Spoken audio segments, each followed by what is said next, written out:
Hey guys, we have a big interview coming up podcast. This is Ryan from Athletic Conceptual Training, and we have a Oakland great joining us shortly. We have Ronnie Turner.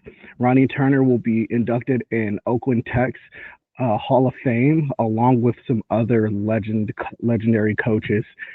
We're really excited to do this segment because we're really going to highlight some of the Bay Area greats.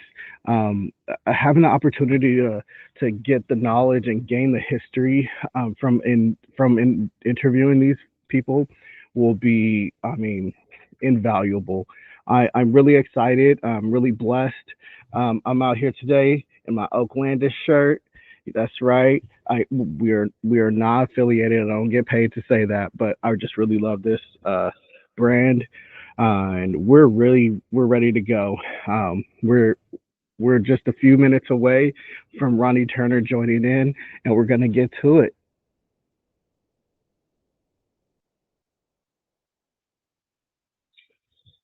Make sure you guys subscribe on YouTube and subscribe on Facebook, athleticconceptualtraining.com.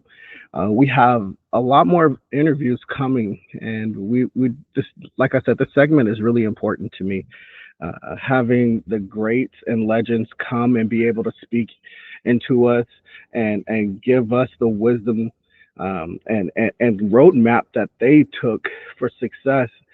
I mean, sometimes you don't need to come up with a whole new plan. Sometimes you just have to sit down and listen and use the resources around you.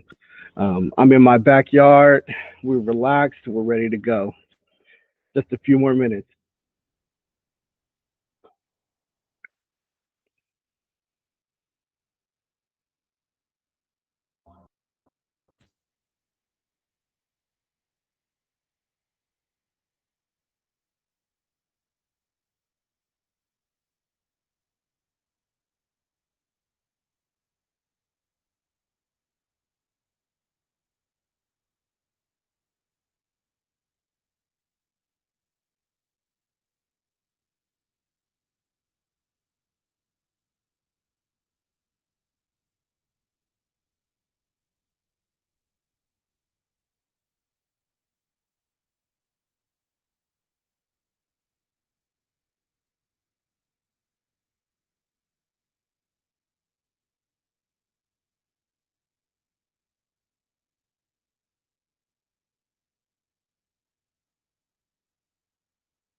Hey there, Mr. Turner.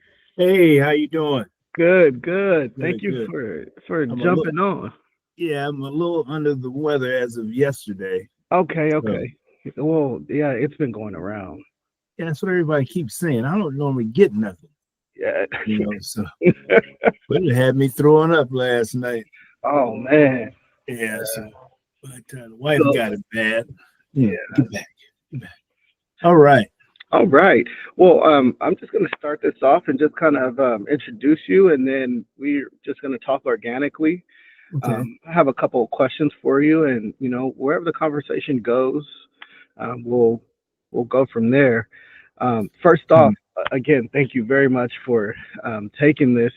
Yeah, of course, my uncle Noah Hingston, he got wind that I was trying to do something like this with the podcast, and he Right. said, "Oh, you got to go to Ronnie Turner. You got to get him. You got to go talk to him." And he sent me Right. in contact, and um, here we are. So All right. yeah, All yeah, right. really thankful. So really quick, I'm just gonna um, introduce you to everybody. Everybody, this is Ryan from Athletic Conceptual Training. This is our podcast, and we're doing a segment on a lot of the Oakland legends and greats, from coaches to athletes. And we have one of the greatest here, Mr. Ronnie Turner. Ronnie Turner was a legendary coach at Oakland Tech. And in his after that, he's just been a pillar in our community. He owns Turner Development Resource Group. He's the founder and CEO with over 40 years of experience in urban and community development. His expertise includes managing and developing projects from entitlements to rehabilitation of large residential structures. He's overseen numerous federal, state, and local housing and community development programs. Mr. Turner spearheaded the Blight Properties Task Force, which he battled blight. Definitely want to ask about that. And he was able to battle that, and eventually this led to enhanced land use, which is huge right now, especially in California. Getting your hands on some land is prime. Um, he is also a God fearing man. He is also a singer in the church choir. And yeah, thank you for taking the time to sit down with us. Let me know if I missed anything. Well, if I ran through every individual project that I'm doing, it would be here all night. So, Okay. Oh, okay. but for that same church I attend, we're building a 34,000 ground up new church in Richmond. That's We're in the awesome. process of going through the uh, building permit process. So it's Well, an let them know exciting. what church that is. It's Bay Hills. Bay Hills. Okay. Located. Right now, we're temporarily located at 4,000 Close Way in Richmond, Okay. Awesome. next to the athletic training place up there. I think it's City One or something like that. Oh, City Sports. City Sports, yeah, Yeah, they're popping up all over the place. yeah. So we're right Awesome. next door to them. We're in an old Barnes and Nobles building, so that's 25,000 square feet, and we're growing. We've got three services, and God is rapidly good. growing. Over 200 baptisms in a year and a half. Yes, Uh, sir. yeah, so we're Right there in Richmond too. right there in Richmond. Yes, sir. Yeah. Yeah. Yeah. So, That's huge, man. I just reading your accolades. I really appreciate the work that you've done, and so I started athletic conceptual training, which is my athletic training group. It's very new, but you know I didn't expect to be fulfilled in other ways, such as this, getting to meet um, folks like yourself and a few other people that we have lined up. Some of them, which will be also inducted at the Hall of Fame ceremony at Tech. Um, I, I enjoy that aspect of things, and number one, it fills my heart because I am a big believer in not repeating the process, but learning from um, people from the past. right. And a lot of that groundwork is laid out, but some of us young folks don't like to listen. We got to figure it out for ourselves. But Well, no, I've been voicing this same thing for years in regards to the process of success. And first, it starts with, the dream or the goal, yeah, then the willingness to sacrifice. And mm, then who are you willing to associate with where you don't make those same mistakes, that huh? you can learn from their mistakes, Oh, and then planning your work and working your plan. And yeah, we look at anybody who's had any success, those four pillars fit into that equation. So, yeah. I That really resonates with me right now because I'm in the trenches of growing and developing, and I can say really fast that those are some of the things that I have been faced with, and then I had to recognize early, especially within my own circle, right. and if I wanted to be at this level, I could no longer associate myself, unfortunately, with this mindset here. And not that I had a negative Right. influence or circle, but they were just not going where I wanted to go, and a lot of people are afraid to make the sacrifice. Um, That's so very true.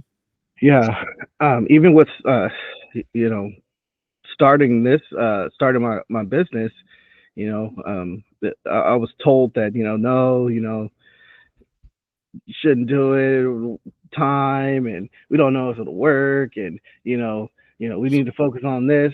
But I just that's one thing I got from my uncle too.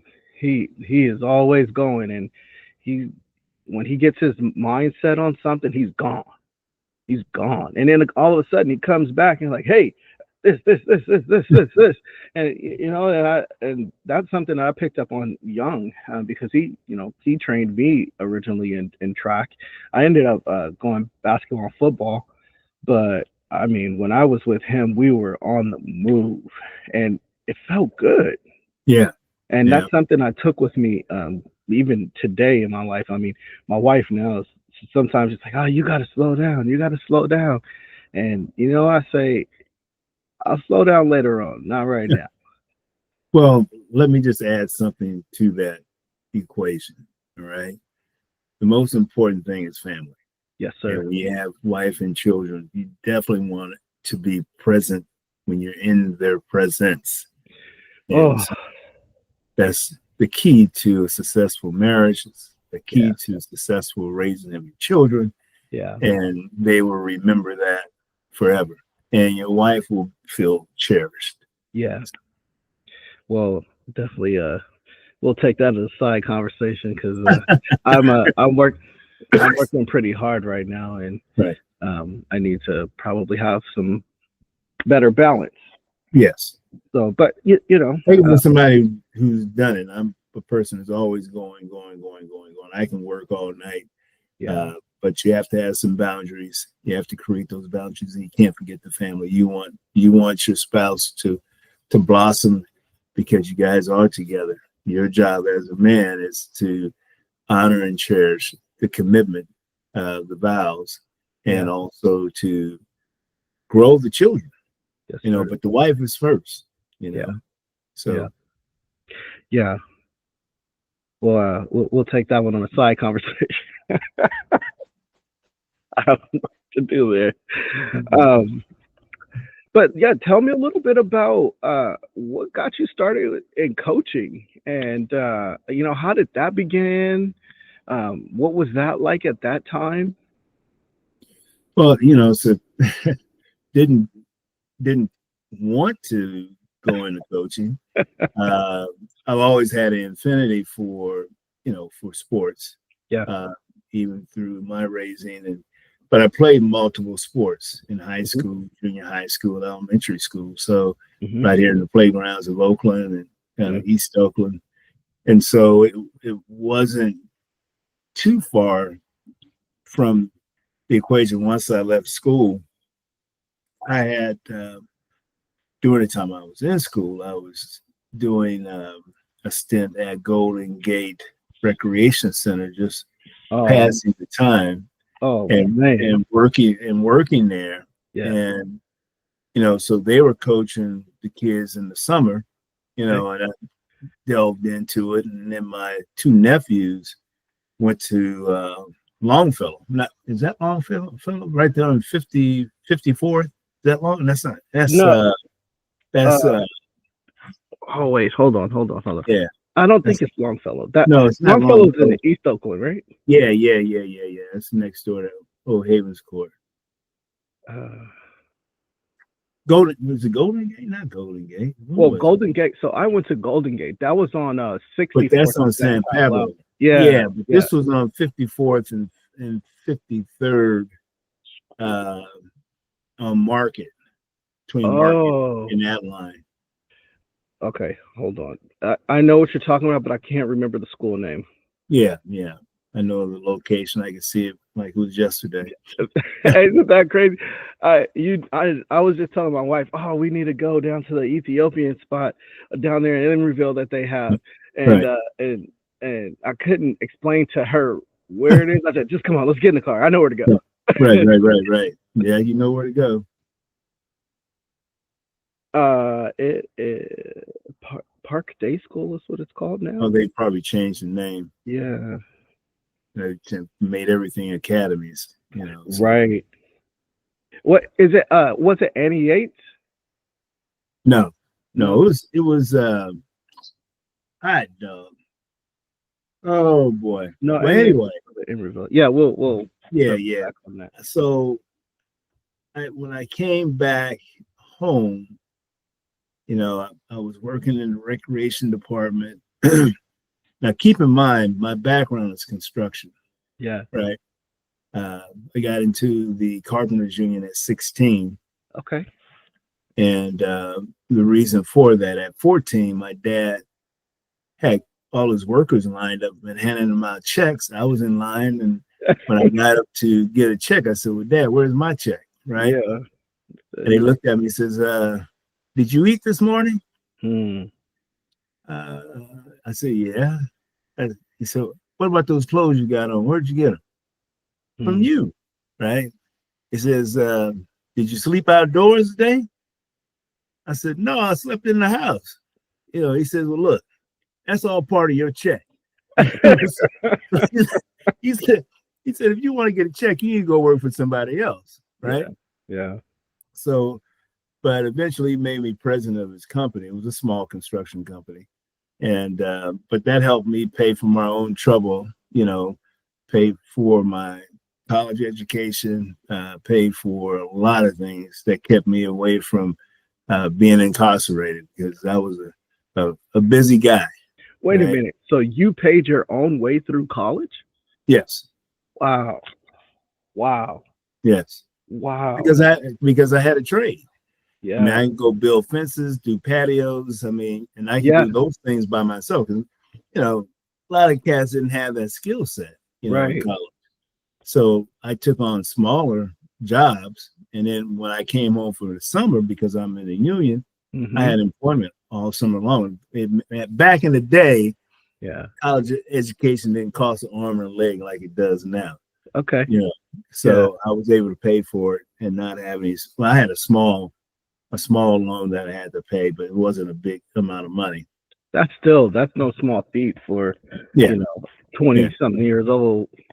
Well, I bought my first piece of property at 24, you know, Wow. and built. Well, it took me a long time to build it, me and my dad, but it eventually ended up being going from an 850 square foot house to a 35,000 square foot house that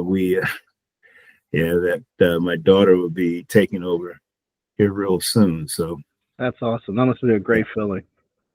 Yeah, I mean, we're a family of builders. My father's father was a builder in Alabama, and then my dad, who graduated from Tuskegee, he entered Tuskegee at 14, uh, well, almost 15, but 14 years old. Built his first house by himself at 14, and he's a master. He was a master builder. Yeah. Uh, and now my daughter, who is an engineer and been working employed with the Big Turner construction company, a worldwide conglomerate, Okay. uh, and she's been there over 18 years. Wow. So Yeah. we got 4 generations of being in building and development. So Congratulations. yeah, yeah. One Congratulations. one of my daughters. Yes, Yeah. Oh, how many daughters do you have? we have 3. Okay. All right, and Yeah. so Yeah. and then we have 2 boys that have passed on. But Yeah. but Sorry. it's all good. They watch over us. Yes, They let sir. us know when they're around. So excuse me. Hmm.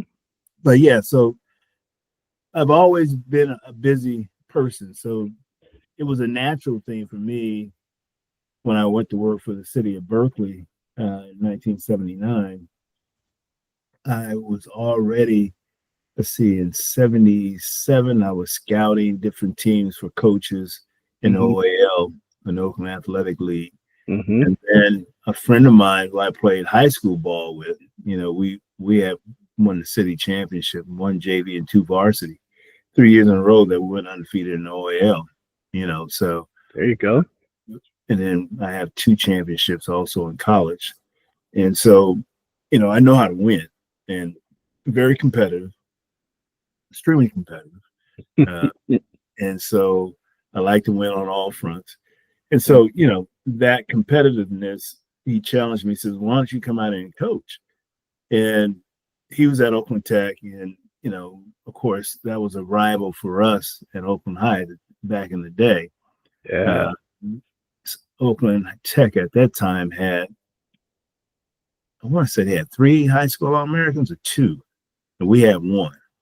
And Okay. so we have real good core players, and we all came through those 3 years together. So it was pretty cool to have that run. And people still mad at us today about beating them every year. And again, Hey. Skyline, of course, is our main rival, but we never worry about Skyline. Yeah. Uh, Oh man. yeah, Yeah. I went to Skyline for yeah, a month. for a month. Okay. So, but yeah, so that being where I started, I worked 23 and a half years in planning and community development Yeah. in Berkeley, where I met quite a few people that mentored me on the development side. Yeah. So I was fortunate the last 2 years I was employed with the city of Berkeley, that I had a city manager that allowed me to kind of dabble in the outside world in terms of entrepreneurship, along looking at real estate development. That's So amazing. I met Yeah. my first Black real estate developer out of LA in 1985. I was still working for the city of Berkeley, Hmm. and we did a project, the Delaware historic area there in Berkeley next to 4th Street. Okay. Yeah, so that, along with running the different programs for the city of Berkeley, uh, kind of met a lot of people, over Yeah. that 23-year period. So I decided I didn't want to continue to work. I started work there at the city of Berkeley when I was young. I think I was 25 or 26 years old, Hmm. and did 23 years and a half. I always put that half in there. Yep. Uh, Hey, but my wife and I have owned our companies, the development companies, since I left the city of Berkeley, which was in '02. And so, and then the real estate practice, she has always practiced real estate. And so we're both brokers as well. I do more of the commercial sales, but we do collaborate on residential sales as well, which that's her forte. wow. So you guys are a power couple. That's what people say. We don't look at ourselves that way. We're just busy, man, serving Yeah. God, through Yeah. what we do. Mm. And he gives us the energy to do. I mean, she's the director of the church choir, and she's a former president of the Women's Association of Realtors. And, so, yeah, we're busy. Yeah. So, Yeah. but I wouldn't have it any other way. And so, because I get bored quickly. I mean, even when we go on vacations, I mean, by the 4th day, we're ready to come back home. We have a 10-day vacation. So Yeah. it's just one of those things that's innate in both of us. So, and that's how it works. So let me ask you, after, reluctantly getting into coaching, one of the things that I always ask coaches is, what do you think is most important, or what is an important element to bring to coaching in order to be a good coach or be a great coach? People, and it's the same thing in every profession. You have to show people that you care. Yeah.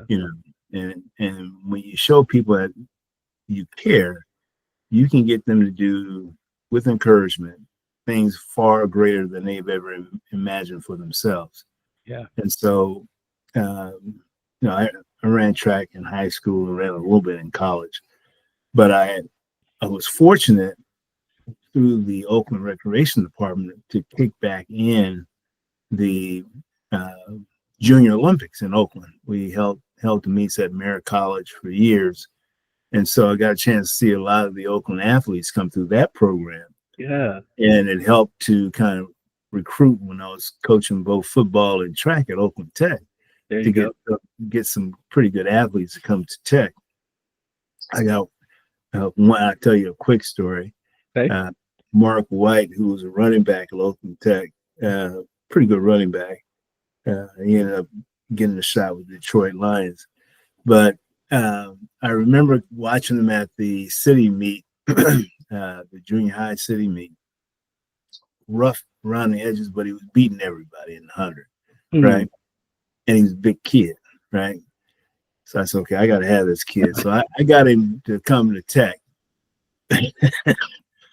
Don't give me the coffee. You have to come to Tech over a milkshake, So that was my recruiting tool, a milkshake to get him to come. What flavor?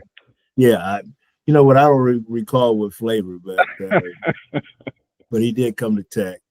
And I didn't know his family at all had gone through Tech, so it wasn't a hard sell, right? Got it. But a lot of folks are after him to come play for their school. So, but that's always a good sideline. And he's an electrician now, so okay, yeah. So has his own. He's got his electrician contractor's license. So he's doing. Is he local as well? Yeah, he's in Oakland. Okay. Well, shout out Mark White. We got to get you on here to tell us what flavor milkshake got you over to Tech. Right. I don't think that sold him. I think it was his brothers and sisters, but the milkshake was my angle. So Awesome. So yeah, one of the things that I really, really practice with my coaches. So I'm a assistant JV basketball coach over at Granada High School in Livermore. Mm-hmm. Is heart. Mm-hmm. And I think that's something that I think is important. Now, schemes, strategies, things like that, blah, blah, blah. But I've noticed, especially in the kids today, that if you partner with them and, and really, really show them that you're interested in their development, like you said, you can move mountains with that kid. Yes. And that's how I've been able to be successful in some of my, in my small scale, and I just think that is really important. And I ask all coaches that because everybody has a different strategy, and not to say that this strategy doesn't work. Some kids respond differently to different things, but overall, I feel like if you show somebody that you care, echoing what you say, is the most effective. And they believe in themselves. Then they believe in a partner. I have a kid right now. His name is State. He's this tall kid. He played soccer before playing basketball. So basketball is not really natural to him. He just grew tall. Right. And he's learning. He's learning to use his body and play basketball. And sometimes I can see him short out, and he just wants to run. He'll get the basketball, just go up court. Like, hey, you got to look up, and you got to have a purpose. He's just running. Right. And how old is he? Oh, State, I think maybe about 16, 17, around there. Still a kid in a lot of rights. Yeah. You ought to show him some tapes of Elijah Wan. Yeah. Because he was a soccer player. He grew tall and became a Hall of Famer. Wan, W-A-N-D. Elijah Wan. Oh, Elijah. Oh, hi, Hakeem. Yeah, Hakeem. Yeah. Okay, got it. Sorry. Yeah. That'd be a good example for him. Okay. To stick with it, because again, that wasn't his first sport. Soccer was, but the hand-eye coordination, body coordination that you get in soccer, you can use that to your advantage because it's all about moving your feet. Yeah. In the game of basketball, Yeah, I'll see him in the corner, because he's a little silent guy.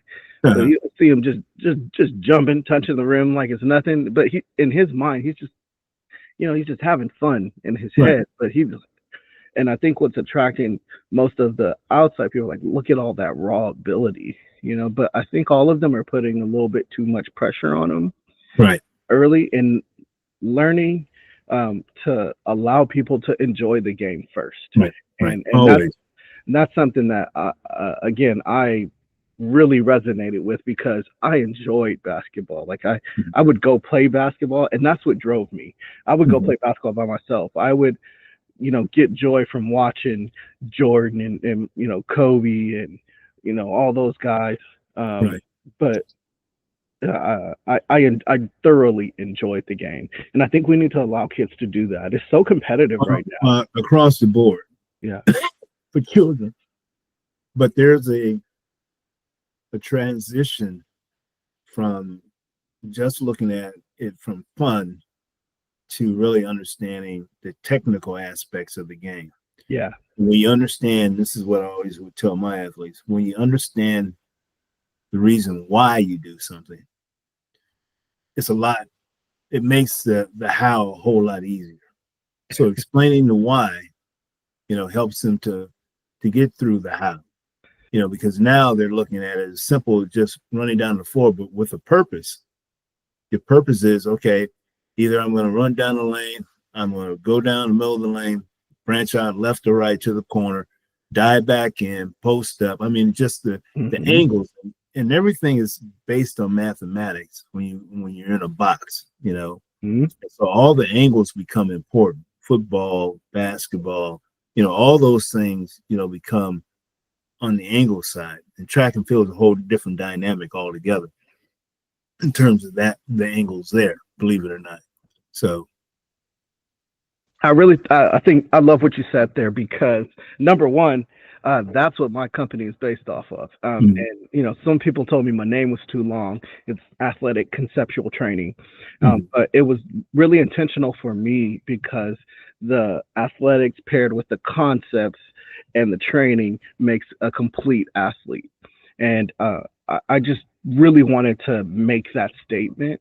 right. The acronym is ACT, which I Mm-hmm, love, mm-hmm, but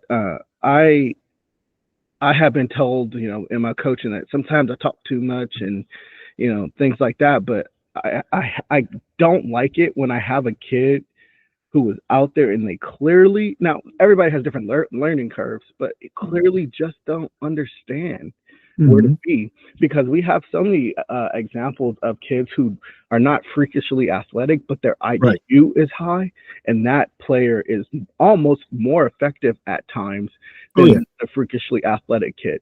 Well, let's take Kaminga for an example. Oh man, yeah, Transition that he's had to go through, yeah, and unfortunately got hurt when he was just getting to a point where he was getting consistent with his game. But yeah. that's a raw example. Again, not playing a whole lot of basketball. He was a soccer player, Hmm.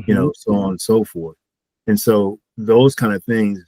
And I think Steve Kerr got frustrated by trying to take that rawness, which takes time. It does. It's not an instant gratitude scenario, even with all that talent and power that he has, that he exhibits. Yeah, But still, he needs to understand the technical side of the game. yeah. And That's a great example. Actually, yeah, I gotta use that. I'm always watching him, and I don't know why I didn't use him as an example for state. right, Yeah, yeah, that's awesome. Yeah, no, Kamiga, that's another person that as you watch him play, the athletics is something that comes natural, and then right. watching his even now he still has a long way to go, but the evolution of, like you're saying, applying that, back down fadeaway jump shot, or pulling that 3-point shot and working on his At mid form. range, It just, I mean, right, the mid range mid kids kids mid range game. Stop pulling all those threes. Only Steph Curry could do it, but the mid range game is so underrated. One of uh,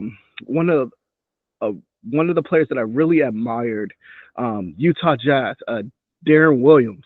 oh yeah, Great mid. I mean, he wasn't like gonna dunk on you or anything, but he had so many quick jab steps. Hesitate, get to his spot, and I just to me his game was just beautiful because to do that, it takes intention, it takes skill, it takes IQ.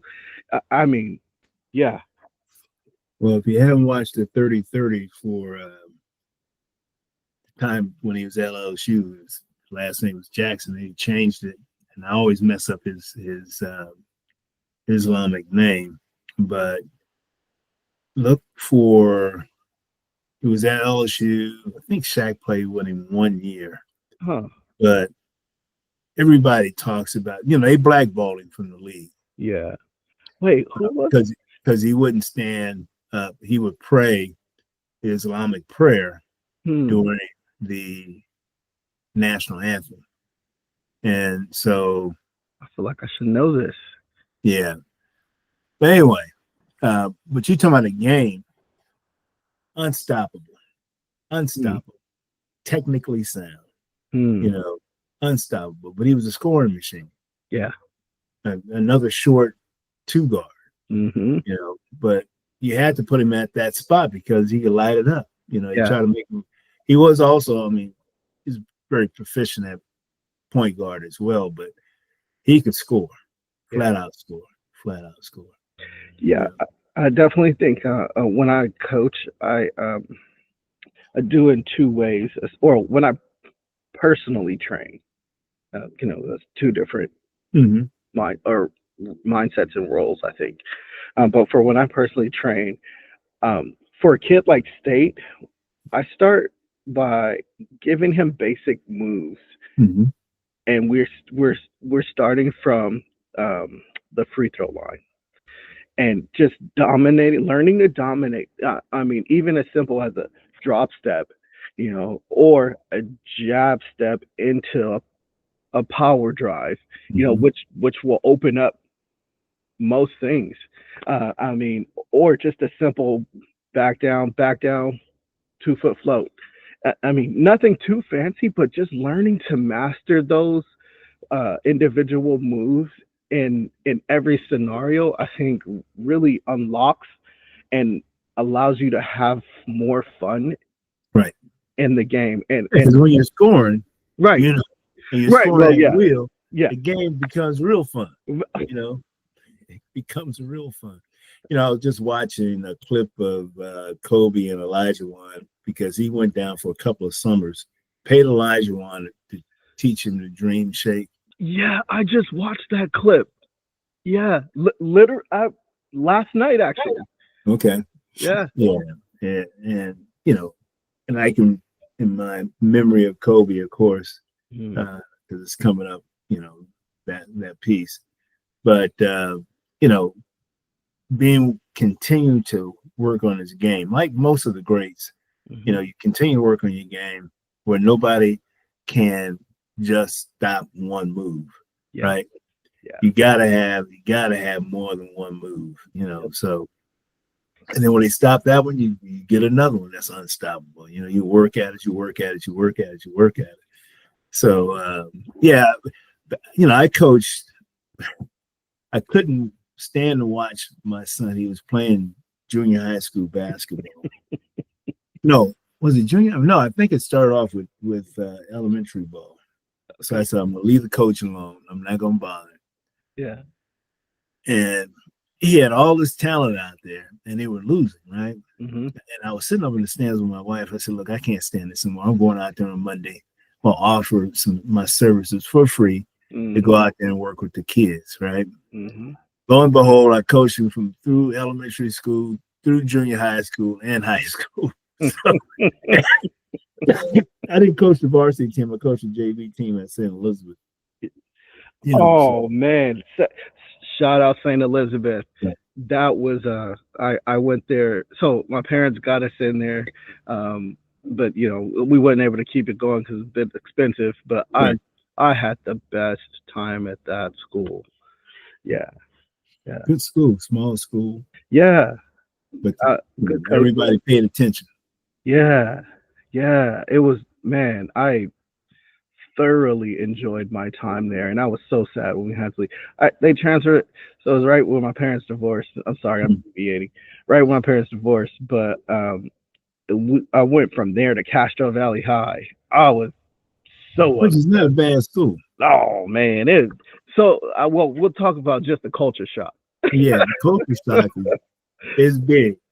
For me, I went from there. It's in Elizabeth, right there in East Oakland and Right, Fruitville, right, and I go to Castro Valley, and the first time I hear some other race say the N word, and I'm just like, what? Y'all don't even. These kids don't know what they're doing out right, here. I was right, so disengaged, but anyway, I ended up finding my way. But it's right. yeah, yeah, Yeah. Well, it's growing, you know, yeah, because one thing we have to recognize in this country, I mean, the Bay Area is fully diverse, but you go outside the Bay Area, some folks have never seen a brown person or black person, you know. yeah, So yeah, we have to understand that, you yeah. know, even in our comfort in our communities, there's a whole nother country out there that don't think, don't act, don't want to Yep. even adopt any portion of our culture.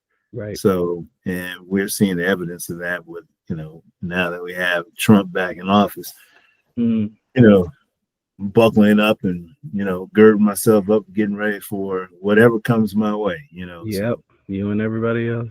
right, right. You know, another thing though, I on the other end is, um, I am doing my best to utilize whatever benefits also come along. Because I also feel like uh, there were some benefits from this candidate and this candidate, Oh, yeah, and absolutely. That's what you have to look at. right, and just honing in on those so me as an individual can still rise up Oh, yeah. is Oh, yeah. something that I You know, I've been around enough elections to understand the game.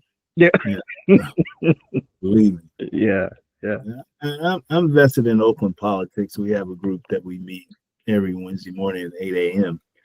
And last Wednesday we interviewed. That's what we do. We interview black candidates for these positions, all the positions from national for the local representation, yeah and also state and local and county. So we had Barbara Lee on last week, and so you know, okay yeah, so it's pretty prolific folks with a lot of good questions that you know have mm, done some things in life, you know, successfully. So she respects all of us, of course, and so we drilled down on her, you know. mm-hmm So mm-hmm and she answered the questions the best she could, yeah and yeah. So again, Oakland's in a bad position right now with the politics, and we just need to have a change.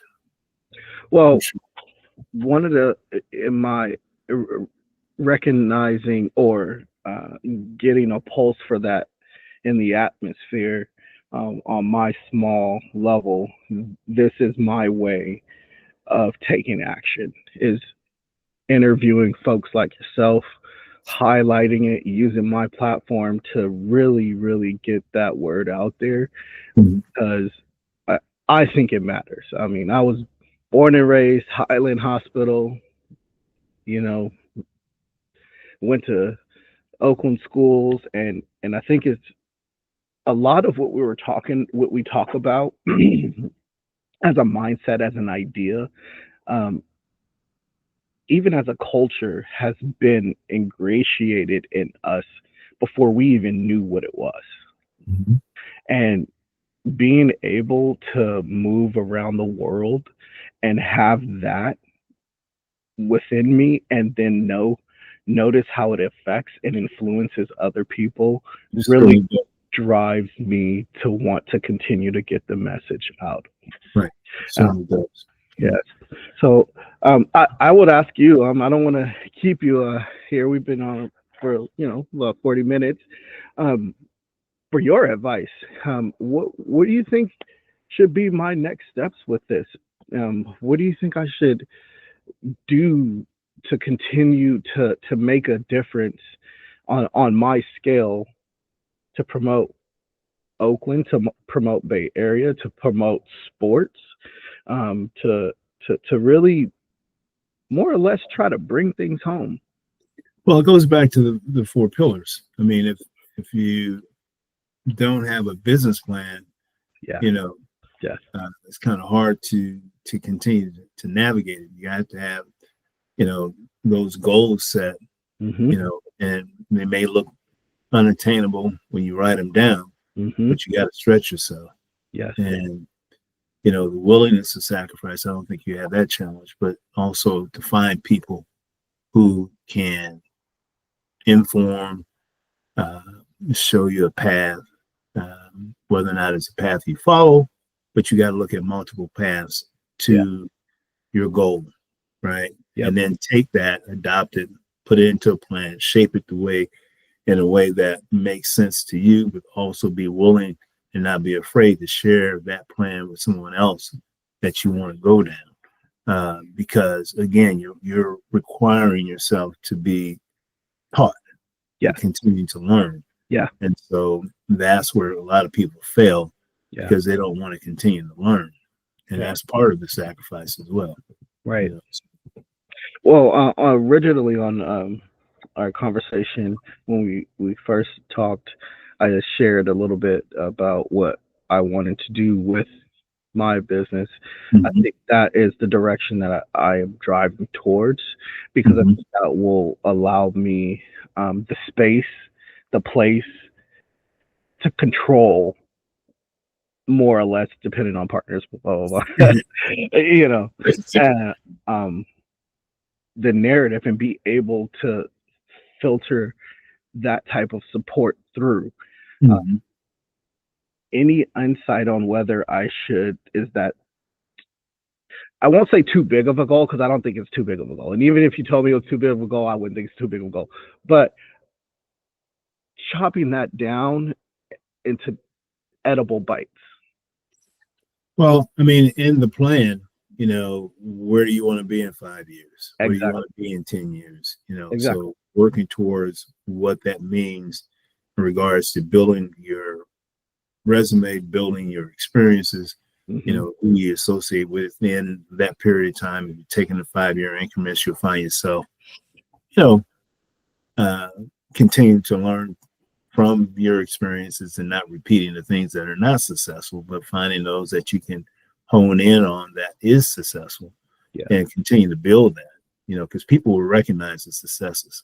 Hmm. You know, Hmm. they don't know you only feel the brunt of the mistakes and Yep. missteps and so on and so forth. And so, uh, yeah, people will recognize you for the successes. Yeah. Uh, I was surprised when they called me on this thing with Oakland Tech, and it was so long ago that I just said, okay, well that's cool, And then some people thought I was dead. I said, wait a minute, man, I'm my Wow. wife. Yeah. I will say it was a struggle finding your bio. I Uh-huh. had to go onto your LinkedIn and your website to you know get some more additional information. So I don't know if that feedback helps or not. Oh well, I get calls from Google all the time, but I've been doing this stuff for so long. I get Yeah. people call me when they're in trouble. You, you know what? The thing that I picked up on too, I said this is the most successful person with no reviews on Google. There you go. So I'm saying, some of that stuff. I mean, somebody asked me the other day, a former colleague of mine says, "Hey, man, do you have small business status or whatever?" I said, "You know what? I never, when I left the city of Berkeley, I didn't want to be dependent on government contracts, Hmm. and so." My thing was privatizing my company, privatizing my business, and that's how I operate. When I initially I ran from the city of Berkeley. I Yeah. had a mentor who was a gentleman who was he was Greek but grew up in the Michigan area Okay. and owned a couple of savings and loans, and very very very very very sharp man. And he pried into me. I mean, I helped him, he helped me, but he convinced me. He says, Ryan, why are you here? You have way too much talent to be wasting here in city government. I said, look, man, I got a family, man, and Yep. I got to take care of folks. But it finally dawned on me that if I was going to take the leap, I had to take the leap and not Ooh. be uh, considering the backlash behind that. And, fortunately, I had some early successes and then just a run of failures, right? Real easy to listen to the naysayers out there and say, well, hey, man, why are you doing this, man? Why don't you go back and get a job? But I said, Mm. man, look, I've already invested this time and resources. I'm not going to run from it, Right. So, and I'm still standing here now, 20 some odd years later, and being engaged in some of the biggest projects in the Bay Area. So, it happens, it does happen, but it doesn't come overnight, you know. Yeah. Yeah. I think that, man, you're as a kid say dropping some gems on me today because the whole I was coaching a AAU basketball team, and privately owned, and the guy had some big plans, and you know here you can run this while I go do this, and we can make it big. And I got to a point where I said, in my to myself, not to him, Right. after kind of analyzing some situations and had some changes in my life, I said, I'm not gonna work for anybody else. I'm gonna choose me. And I mean, that wasn't the plan going forward. I mean, I always had the business plan, but Right.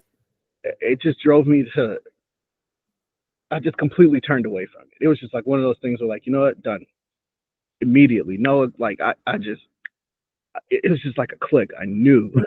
I just almost no explanation. I just done. Go. Like I feel bad for just dropping it like that, but now I don't because I, I wasn't afraid to Mm-hmm. choose me and really stand on that and deliver Right. on that. Right. And I think that what I'm learning about people who are successful is that they face themselves in that way and look themselves in the mirror every day to say and to make the choice to Right. not fail. Now failures happen, but that Oh doesn't yeah, mean it is a mistakes happen. failure. Yeah, You missed the mark. But it's, as long as you're still taking aim, you got a chance to hit it. always, Yeah. always. So Yeah. Well, thank you so much. I really appreciate you chatting with me. I have a couple other folks who are going to interview, not today, but during the Hall of Fame ceremony, and I'm really looking forward to expanding my network with uh, quality folks like yourself to right. to take whatever next step there is here in life. Right. This definitely the podcasting was something that was unexpected, but I think is so important, so essential. Um, Right. and I know we just kind of grazed some topics right now, not too heavy, but as we go along, and I'm pretty sure we're gonna run into each other again, especially with Noah around. Um, we might meet again. Yes. Yeah, Absolutely. Well, this has been a pleasure. I appreciate it, yeah. and got me out of here before 4 o'clock, which helps There you as I go. continue to march down my into my day. Yeah. So Well, when I'm gonna give you a athletic conceptual training T-shirt. okay. Nothing big, but I'll bring Yeah. it to you the ceremony and Okay. as a thank you. And Right. Just make sure it's an extra large. there you go. Got you. Got you. All right. Again, everybody, Mr. Ronnie Turner. Thank you very much. And we'll talk soon. Okay. All right. Thank you. Thank you. Have a good day. All righty. Bye Bye. bye.